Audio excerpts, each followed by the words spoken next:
Today, what we're mostly going to be talking about is tessellating. So tessellating is creating a tessellation. So what is a tessellation? A tessellation is an arrangement of shapes that fit together so that there are no gaps or overlaps, such that the entire plane can be covered.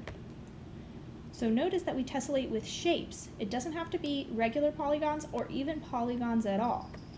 And in fact, we don't have to use just one shape. Tessellations can use many shapes. So tessellating the plane. The plane is an infinite two-dimensional surface. So you can think of it as our tessellation needs to cover an entire piece of paper, but a paper that extends infinitely in all directions. So here are some examples of tessellations.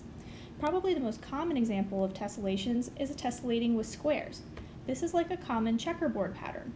So notice that both of these examples use squares. They may have different colors on the squares, but we're really just using squares as the only shape. There can also be much more complex tessellations, like this one. This one is actually using only a single shape, and notice that it's not a polygon because its edges are not straight. But we can also have very complex images with using lots of polygons. So this one uses a whole lot of polygons with different colors to create a nice complicated pattern. So what makes something not a tessellation? Well, remember that our shapes have to fit together so that there are no gaps or overlaps. So for example, if we tried a tessellation with a shape like this.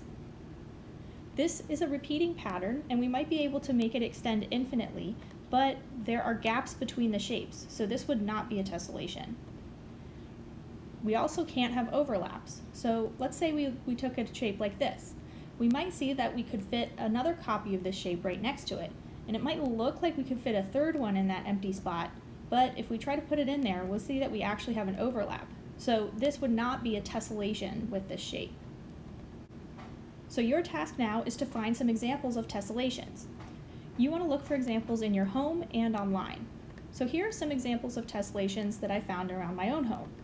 I had some tessellations on socks, a storage crate, a mug, and on my table. But also search for some things online, find one that you find interesting or cool, and share that one as well. As you're looking for tessellations, remember that they can't have gaps or overlaps. So here's some examples of things around my home that might have initially looked like tessellations, but actually are not. Like my shower curtain. It has these repeated circular type shapes, but if you were to remove the white space between them, you wouldn't be able to fit the circles together so that there were no gaps. So this is not a tessellation because it has gaps. My shower floor has the same problem. It also has gaps. If I were to remove the grout or the filling that's between the rocks, I wouldn't be able to fit the rocks together without any gaps.